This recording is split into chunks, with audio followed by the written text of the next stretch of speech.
Apa ini? Biadab, ini kurang ajar. Ini Taliban, ini biadab yang bertua. Memang kurang ajar, ini bawa mata layak dulu sini. Something, what you want?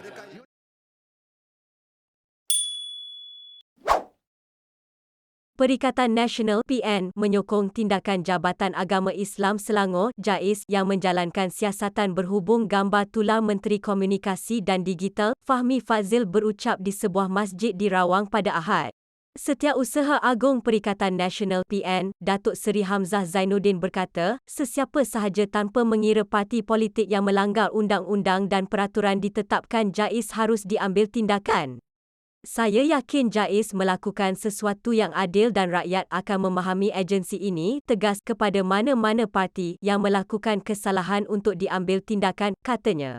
Beliau berkata demikian ketika ditemui pada Himpunan Jentera Sungai Air Tawar di Markas Tarbiyah PAS di Bagan Nakhoda Omar di sini pada malam Isnin.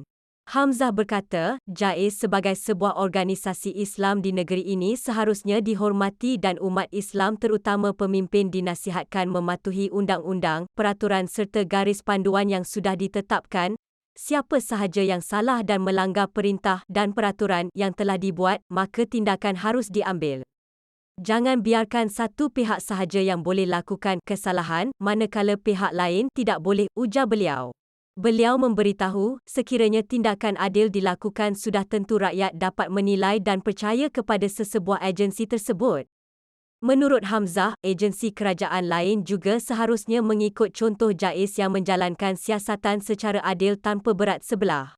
Kita tidak mahu agensi kerajaan lain pilih kasih dan tidak ada keadilan terutama melibatkan pemimpin PN, jelas beliau. Ujarnya, pemimpin yang melanggar ketetapan JAIS juga disifatkan ingkar terhadap titah Sultan Selangor, Sultan Sharafuddin Idris Shah yang melarang setiap ahli politik yang tiada tauliah berceramah di masjid atau surau. Mengulas mengenai kenyataan Fahmi yang menjelaskan ucapannya dalam sebuah masjid itu hanya berkisar mengenai isu kumpulan The 1975 tanpa menyentuh hal politik, Hamzah berkata, perbuatan itu tetap menjadi kesalahan. Bercakap mengenai kumpulan The 1975 dalam surau atau masjid lagi berat kesalahannya, jelas beliau. Sinar Harian pada Isnin melaporkan, JAIS mengesahkan menerima aduan berhubung gambar Fahmi berucap di ruang solat utama Masjid Nurul Yakin, Kampung Melayu Seri Kundang, Rawang pada Ahad.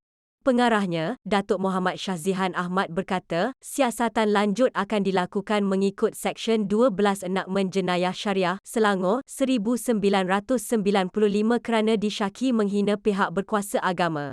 Fahmi dalam kenyataannya di Facebook menjelaskan ucapannya dalam sebuah masjid di Kuang, Rawang hanya berkisar mengenai isu kumpulan The 1975 tanpa menyentuh hal politik atau berkempen untuk PRN.